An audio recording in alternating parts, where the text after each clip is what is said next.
Welcome to the Country Club podcast, but not the kind with dress codes and tea times. This is a different kind of country club, one where country living meets real estate, community, and adventure. I'm your host, Diana Cassidy-Bush, and your trusted guide to navigating life beyond the city limits. Whether you're looking to plant roots in a small town, find the perfect recreational escape, or make smart investments in rural properties, this podcast is for you. Because in real estate and in life, it's more than just about buying property. It's about making the right plan, seizing opportunities, and building a future you love. Welcome to the Country Club, where home, community, and opportunity come together. So whether you're dreaming, downsizing, or diving in, this one's for you. Because this is our first podcast on the topic of waterfront properties, I thought it would be great to start at the beginning of a buyer's journey towards cottage ownership and focus on the 9 important questions that you need to ask of the only people that truly matter in this situation, and that is you. That's right, the things you need to get clear on so that you can have a solid foundation and understanding about what you want and what you need in a cottage. So if you're ready to chase the lake life dream, punch this into your GPS and let's head to the lake together. Question number 1. Just a heads up, this is a big one. What type of waterfront activities are important for you and your family in a waterfront property? So things like, do you want a large boat or a large vessel? Will you be spending lots of time out on the water together? Do you like to navigate between lakes and rivers and spend time traversing on the water? Or are you more of the type of family that likes to cruise or float on a pontoon boat and spend more time at the cottage? Do you want to be able to take the kids out wakeboarding, water skiing, tubing, or playing on sea-doos without annoying your neighbors? Or do you prefer paddling adventures to motors? Are you an avid fisher person? And do you want to hone in on your fishing skills? Are there certain types of fish that you love to fish for? Do you want to be able to ice fish in the winter? Do you prefer peace and quiet where motors are not heard? Or are you all about the swimming and diving off the dock? I know I said this was question number 1. It's more like 11. But these questions are designed to help you hone in on what type of body of water you'd consider purchasing a cottage on. A large body of water like the Bay of Quinte or the Trent water system, where you would consider buying, where you can navigate on your boat for hours or even days on end? Or do you just want a large lake where you can have wakeboarding and tubing opportunities, again, as I said, without making your neighbors crazy? And if that's the case, you're probably looking more at a large lake.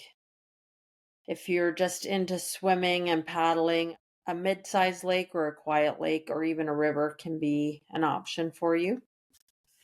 I know I said that it would be only one question. That was more like 16. Oops. The next thing you want to consider is what location you want to be in. How long will it take you to get from your home to the cottage? And what kind of traffic headaches are you going to face both heading to and from the cottage on the weekend? Do you maybe want a cottage that's partway between you and where your children live or other family members or friends? Question number 3 that you'll want to consider: what is your budget? What can you afford in various areas based on your budget?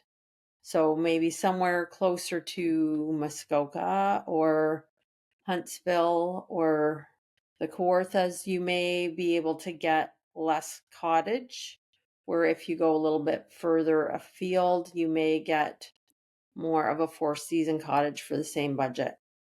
Just some of the different things you may want to consider when you're trying to match your criteria with your budget.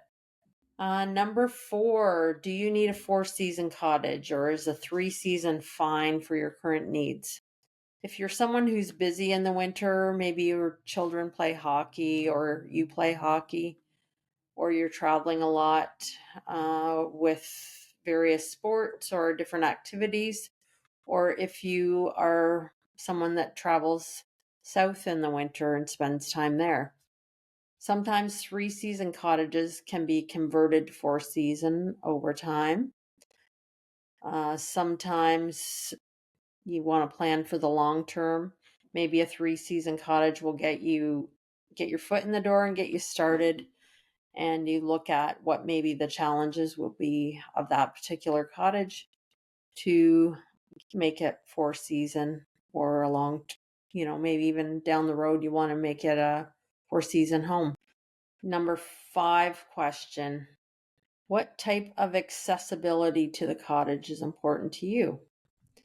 Maybe a lake access or a water access cottage will be workable for you and your family.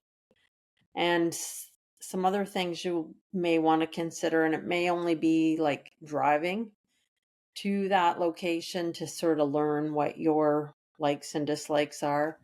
How long of a cottage road works for you, or how long from town works for you and your family for getting to and from the cottage. And you'll want to know if that road is plowed during the winter, if it is a 4-season cottage. If you can't physically drive your vehicle to that cottage in the winter, what are some alternative ways to get there? Maybe you're a snowmobiler, maybe you'll snowshoe in. Just learning the access to that property at various seasons is important. The next thing you'll want to consider, number 6, what kind of access or views of the water would you like ideally? So do you want a property that's flat or maybe only gently sloped, depending on the family members or the people that you're going to have at the property with you? Maybe you have an aging parent that stairs just won't work for, or maybe you have children that are going to start to have babies in the next few years, and again, stairs aren't ideal when you've got young children. So just thinking about the topography of that particular ideal cottage. One of the things that you may love, though, is sitting up high on a hill. Yes, you may have stairs, but you love the view of the lake from that location. So lots of things to consider when you think about your ideal property, and maybe you can sort of pre-qualify yourself. Something else that we hear often is, I have to have a sunset. A lot of people want a west-facing cottage. Other people feel that the amount of sun on the dock is very important for them. Some people love to get up early and enjoy a sunrise. And yet other families that I've met on their cottage property journey is they'll get into a routine of the family all gets on the pontoon boat and they go out into the lake to enjoy their sunset views. Number 7, things you want to consider. What do you need for the location and local amenities? Is a small town with a grocery store and a butcher shop enough local amenities for you? Or would you prefer a recreational or cottage property where there's more local stores or local attractions? Are wineries important to you? Somewhere that's got a nightlife so that you can get out for dinner or that sort of thing. The next item, number 8, what do you and your family need within the cottage itself? Like, how many bedrooms do you need? How many beds will you need? How many bathrooms, or whether an outdoor privy or an outhouse is suitable for you, depending on where you are in your journey. Again, this can always be something that you start with that you plan to improve over time. And again, sometimes it comes down to budget, sometimes it's about the property. But good to know these things ahead of time so we can rule out some properties. Again, do you need specific things? Like, is a wood burning fireplace important to you? Is that a must have? Do you like to have a large deck for entertaining, or are you fine with a flatter lot and having outdoor eating areas or a fire pit?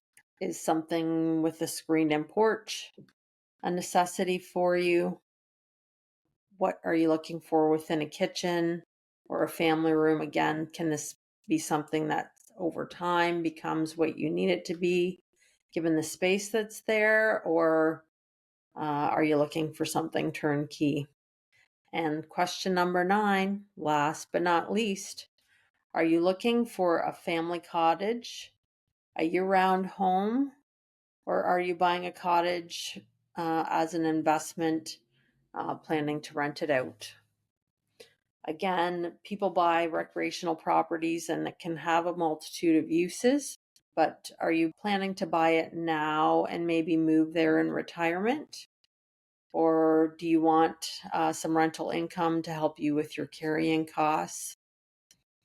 Are you priced out of the housing market where you are and you're looking for somewhere to start your real estate investment journey?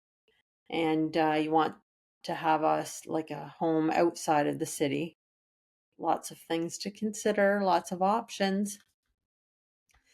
So there you have it, 9 questions to help you get crystal clear on what really matters to you when it comes to cottage ownership.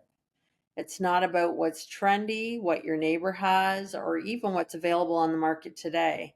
It's about defining your own version of lake life and making sure that every step takes you closer to your dream.